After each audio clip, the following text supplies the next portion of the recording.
Hello and welcome to Flippin Through, the internet's #1 Mad Magazine news, review, and interview channel. And today we're flipping through Mad Magazine number 179, released December 1975. Cover price 50 cents, which is indeed cheap. But before we do that, hey, I want to say my camera's all crooked. What the hell? Hey, if you haven't already, please hit subscribe. 529 followers. We're almost at that 530 point. It's slow. Slow and steady wins the race. If any of the parable of the tortoise and the hare has taught us anything, it's that slow and steady wins the race. So I'm patient. You're patient. I'm impatient. Consider hitting subscribe, hitting like on this video, and leaving a comment at some point, please, down below. If you want to support me in another way, patreon.com/flippinthrough. It's the link's down there. You can give me something like a monetary feedback. And if you do, you get a 6 set of stickers. You get a pretty cool Alfred E. Newman stencil, and you get my thanks at the beginning of the video, just like these people: Ed, Misimo, David Strickler, Megan McInerney, Shane Buckley, Bobby Weigel, Cam Hayden, Rob Wilson, Rod Mead, Sperry, Andrew Goldfarb, Casey Ori, and Little Cozy Nostril. That little cozy nostril. Anyway, with that, let's get back overhead to the camera that is where it should be and behaves how I expect it to behave. It's like a smudge of something. I, of course, am using madcoversite.com to flip through this issue because guess what? There are some things that I don't know. I know that you guys come here because, oh boy, I'm like a wellspring of information about Mad Magazine. All of it accurate. All of it accurate. But even I have blind spots, and that's why I go to madcoversite.com. So this issue, I don't know, it's pretty awesome. I love any time, I don't know what it is about it, but like big text is really cool to me. I think it's just, I don't know, it draws my eye in a lot. They've done a lot of like really big text cover gags, like of course the one that says sex, really big on it. But let's look at this one a little more closely. With this issue, MAD lowers its price.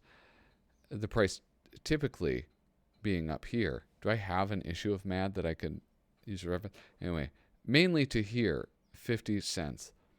Cheap shot.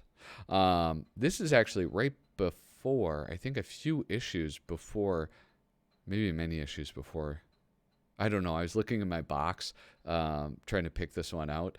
And I know that around this time, or like maybe it wasn't until the 80s, they got the barcodes on it.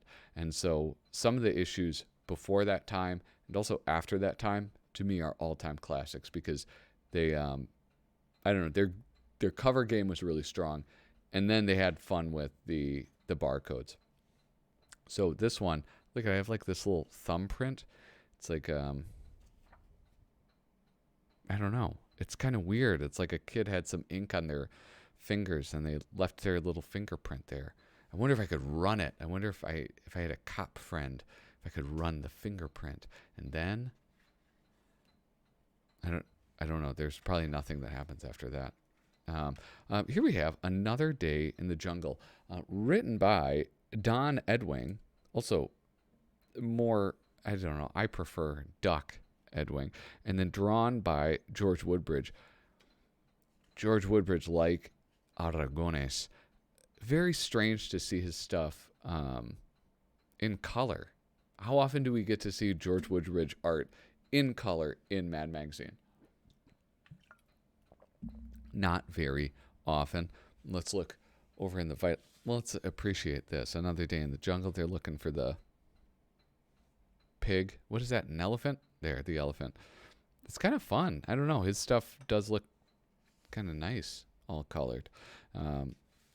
Let's zoom in. Let's get in there. Get to those vital features. That thing that the game we all love to play. Play along with me as I try to guess who the artist for each of these is. Do you say Mort Drucker? So do I. How about this next one? Al Jaffe? Yeah, that's a little too easy. I mean, that's Dave Berg. That's a gimme. Uh-oh. Who is this? Jack Rickard. Jack Rickard making an appearance. Here we go. Now this is Angela Torres. This is where you have to use your catalog of MAD information to deduce, much like a detective, who this could be. There's a man yelling. What is the topic? Sports. That's Jack Davis.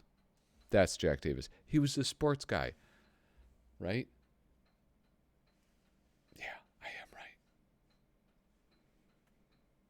right. Anyway, this is my new persona, the cocky young upstart mad channel who thinks he knows it all.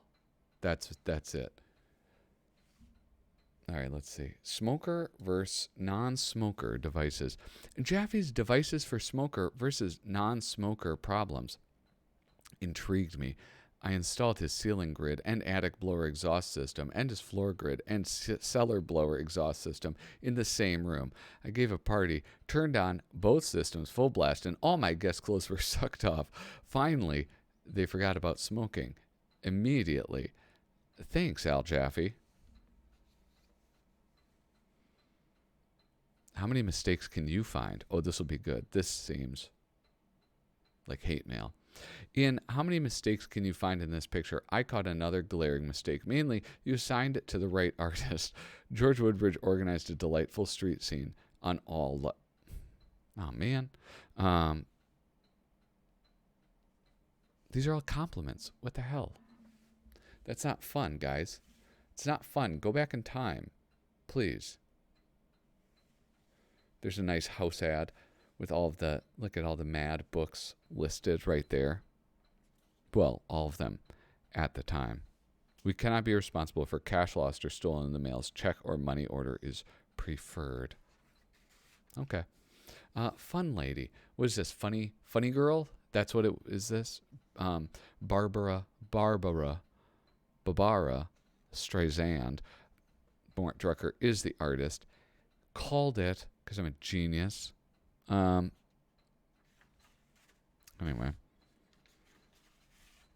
Holy smokes, this is long. I'm a cultureless swine, okay, guys? That's why I skip the movie stuff, all right? I've never seen Funny Girl. Is that what you wanted to hear? Well, that's what I'm telling you. One fine day during lunch period. All right. Oh, wait. I'm going to go back in time. Somebody asked me in the comments, and I always do whatever my viewers ask. They said, hey, show this. I like to see the masthead, and I want to know like who's doing what. It's just something fun for me. So that's what we're going to do. William Gaines, publisher, Albert Feldstein, editor, John Putnam, art director, Leonard Brenner, production, Jerry DeFuccio, and Nick Meglin, associate editors.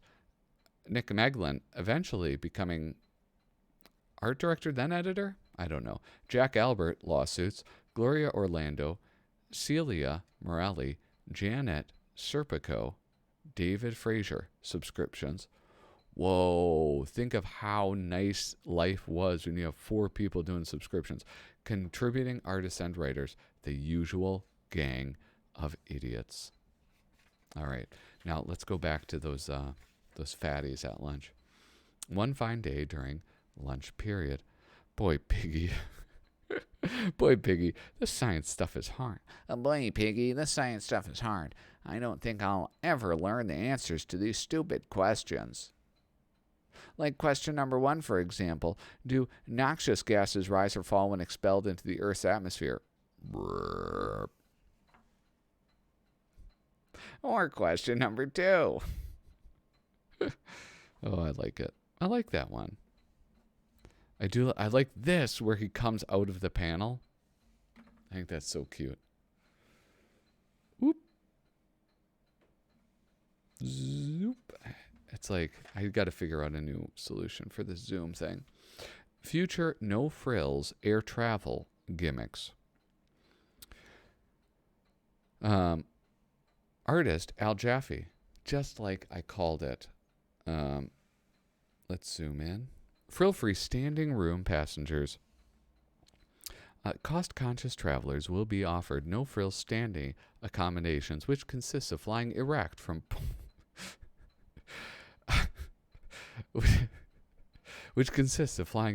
point to point, securely tucked into their standing room safety belts. I love that witch in the background. Frill-free overhead rack passengers. Overhead rack space will be made available to passengers who do not care to stand coast to coast and will happily settle for the cramped, no-frills, individual cubic accommodations. This actually reminds me, when I was in the Navy, I went to boot camp in Chicago, and around Chicago, there's the trains that like go out to the suburbs and stuff, and those trains have like, it's an upper deck like that, but it's not full standing room, and it's almost like a little mezzanine along the top. It was so cool. It was so much fun to ride. I was like a child. I mean, I was 18 years old, so I was basically like a child. But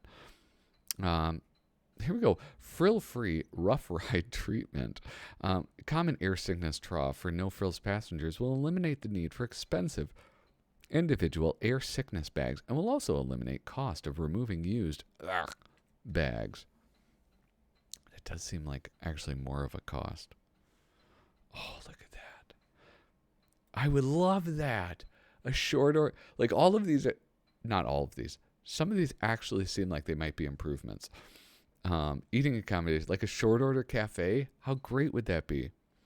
Since costly gourmet meals will be eliminated, a frill-free snack bar will be installed for use by frill-free passengers. Fortunately, snack bar will only seat two at a time. And then, oh God, it continues. Look at this. Oops. It's kind of interesting because like MAD will do this sometimes where it's like you have the main thing and then it changes slightly where it's like, wait, is this now a different thing?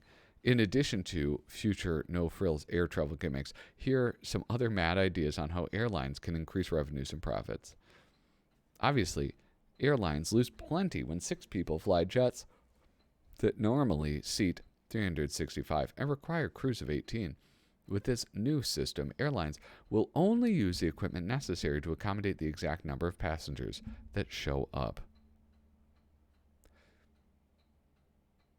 Somebody told me that actually most airlines don't make all of their money. A lot of what their money is made on is in that cargo space underneath, like where they put your luggage. They also put other things and like packages, because they're flying around all over the place and they have extra room, and so they just basically rent it out for shipping companies to use, like basically to partially charter the jets. I don't know if that's true. I heard it once and then believed it, and I've never said it out loud. Oh, the lighter side of the fast food craze. This is what's great. This is what's great about these old MAD magazines, is that right now in America, all across the world, in fact, fast food, it's like, it's just part of our lives. But in 1975, Ray Koch, or what? It's not Ray Koch. What's it? The guy who started McDonald's as we know it today. This is brand new. So let's find out. I love that McDonald's hamburger commercial. Me too. It always makes me hungry. Me too. Let's go get us some delicious hamburgers. Yeah, let's. At Burger King. I do love these outfits. It's what's bad about, I mean, I guess there wasn't a funny joke. That's why I just said I love the outfits. What's bad about these fast food What's bad about these fast food places is the system. The burgers are already made up, wrapped, and being kept warm. That's why I ask for a special order. Then I'm sure the burger I get is fresh. One burger, hold the pickles and the lettuce. One special coming up. Boy, I hate special orders. Now I gotta unwrap a burger, open it, and remove the pickles and the lettuce. Here's your special, sir. See, there's always a way to beat the system. I kind of like that. I like fresh food, but I also like the taste of food that's been kept warm artificially for like just 20 minutes. Like not even that long, just 20 minutes. Like buffets. Ooh, they're so good. Okay, was I right? Oh, I was right. Jack Rickard. I'm getting a perfect score. I don't even know when the last time I got a perfect score was. All right. I hope you got a perfect score too. Broken Homes and Gardens, the magazine for divorced parents and their traumatized kids.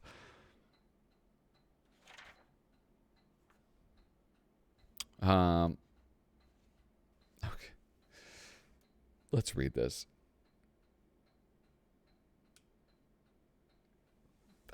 Dear Abby, is infidelity a valid grounds for divorce? S.A. Dear S.A., only if your wife finds out about it. Dear Abby, I'm an unattractive young woman, and I am unhappy with my home life. I'm thinking about a divorce. What I want to know is, how long after the separation is it correct to date?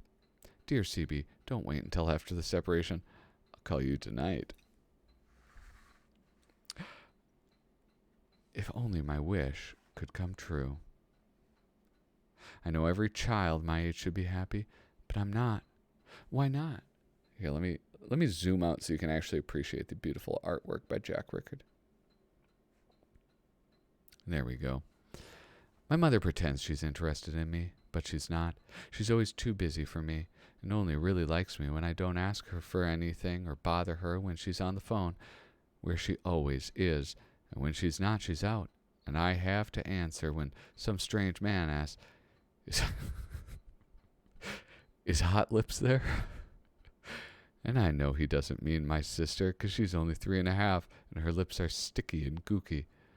The maid my mother leaves us with is always too drunk to answer the phone, which isn't too bad, because she's also too drunk to aim good when she tries to hit me. Now for my father, I never see him much. Hold on, I lost my spot. Even though he keeps promising he's going to take me to a ball game or something, and never does.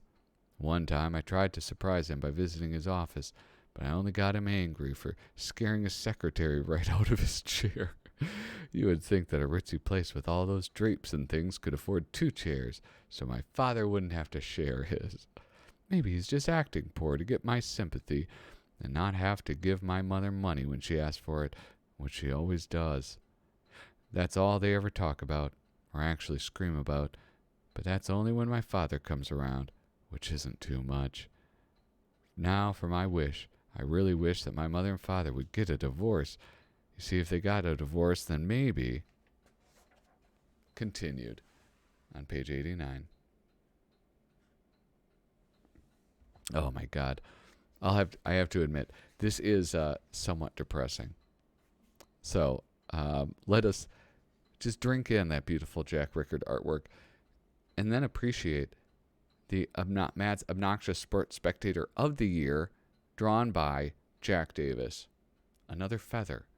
Hold on, let me get another feather to put into my cap. I'm sorry. Why am I so cocky? Because I don't get a perfect score very often. All right? And it feels good. Now, this is like, I'll tell you, I have a hard time reading these. The whatever of the year. They do them all. They have the Obnoxious Sports Spectator of the Year. You see this? That's an artifact from a live stream I did on Instagram. I bought a bunch of issues of Panic, and they're in the worst condition you have ever seen. And look at, they're just like chipping brittle newsprint away. They do a bunch, right? It's like the insurance salesman of the year, the car salesman of the year, obnoxious sports person of the year. Really, any occupation you can think of would be something that they could do this on. Normally, things that, I mean, this isn't really an occupation, but people that are generally society doesn't like. But it's just, I don't know. There's something about it that it's hard for me to get into these gags. I think it's because, guys, I'm starting coming to a realization right now. I think I'm lazy. I think that's what my problem is. I don't like to read. This is perfect. This is like the perfect amount of reading for me. One fine day in suburbia. For sale. Look at that. And he's pleased as punch. You know what? That's what I always like about Don Martin's gags is that, you know, when like the switcheroo happens, it like very seldom is one of the characters in our position of being surprised by it. Like, look at, he accepts the money and look, he's pleased as punch right there to get rid of the tree that he had just sold. I love that. For them in Don Martin's world, all of this is always normal, and it's a surprise for us. A mad look at backpacking. Artist and writer Sergio Aragones. If you haven't seen the early mad look-ats, what's fun about him is it's like kind of a new thing for Sergio. Like the format isn't what it became, which was, he had the formula down perfectly. One is, you know, it's like the ones that he does now are like you typically three panels. Every once in a while he'll do one that like stretches across the whole page, and those are a lot of fun. But generally it's like a 3-panel gag. Well, this one is like he numbers them, or maybe he doesn't. I mean, that's like done. I guess like maybe they weren't sure. Like they thought people would continue reading or think that these were connected. So 1, 2, 1, 2, 1, 2, 3. But so there's that. They're like 2-panel and 1-panel are a lot more prevalent than later on. He would, of course, do things like this, with the guy putting his backpack on upside down, dropping all of his shit. But that's not given like a full thing. That would be like maybe hidden in the corner or something, or up in the title of it. Look at these cement heads. Oh, but I mean, that's like, I mean, come on. That's like the dream, right? Not having other people camping with you. Just a hooker in the woods. My God. But look at his style is there, man. It's great. No wonder he was able to become like the fastest cartoonist. Not only is it like he has a pretty simple style, but he basically figured out, nailed down his style super early on. You know, anyway. All right, go out in the woods, you loser. Oh, she freaks out. Okay, get back in here.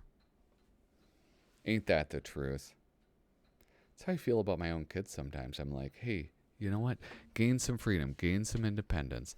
And then they do. And then I'm like, no, you're growing up too fast. I don't like this. I'm cracking up at this hitchhiking one. Here we have a 4-panel one.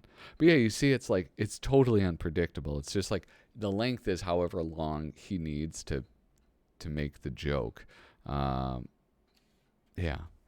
All right. Goes over.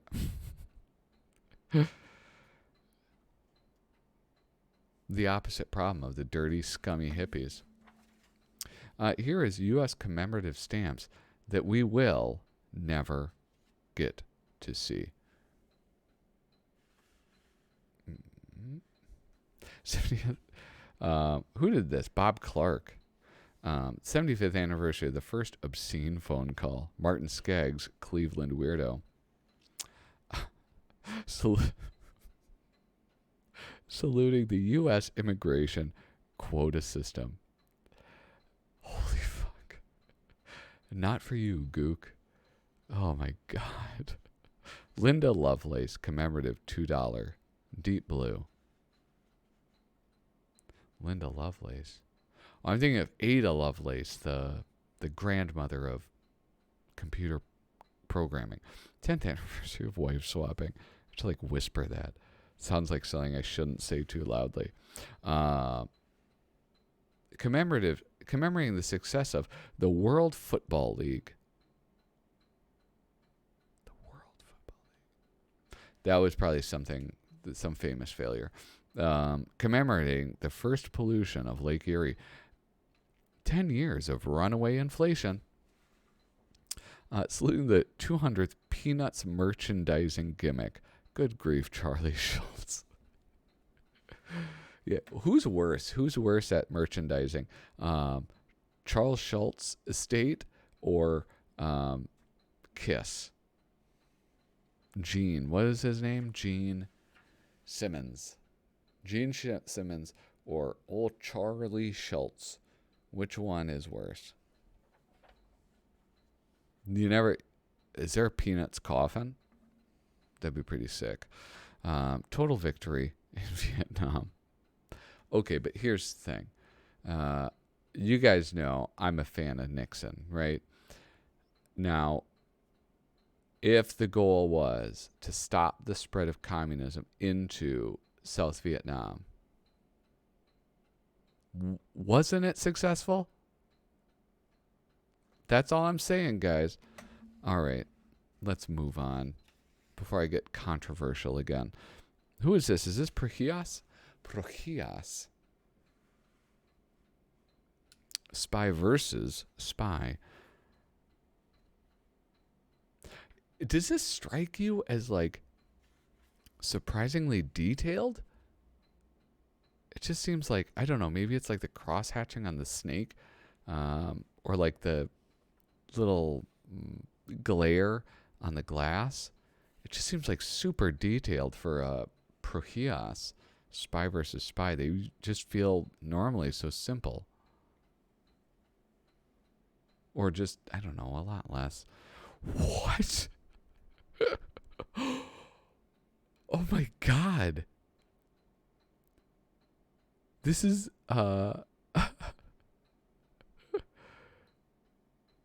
this is the strangest. Holy smokes.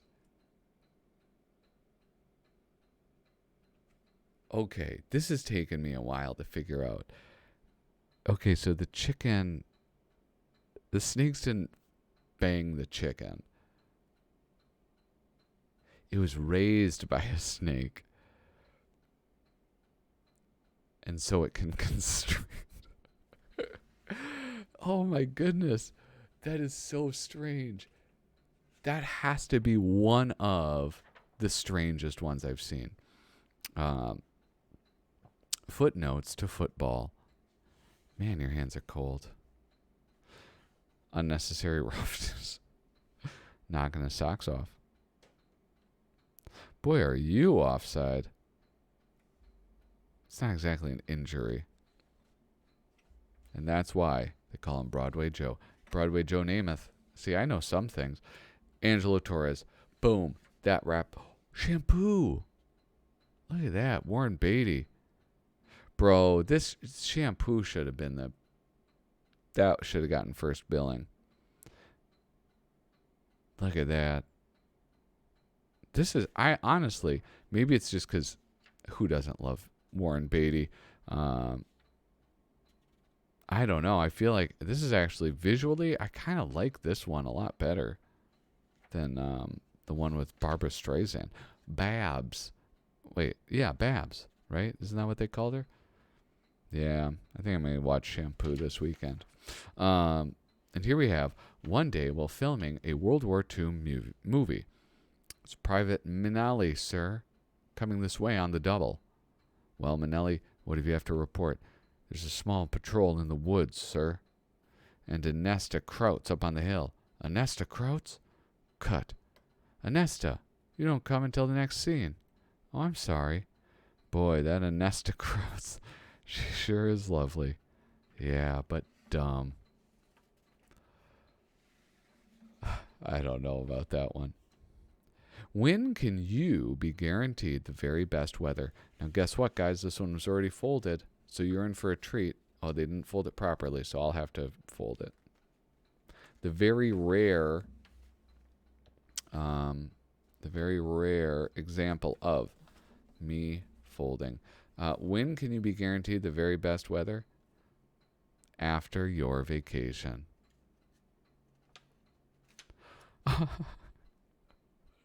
Oh, I love this. It's so. This is a freaky one.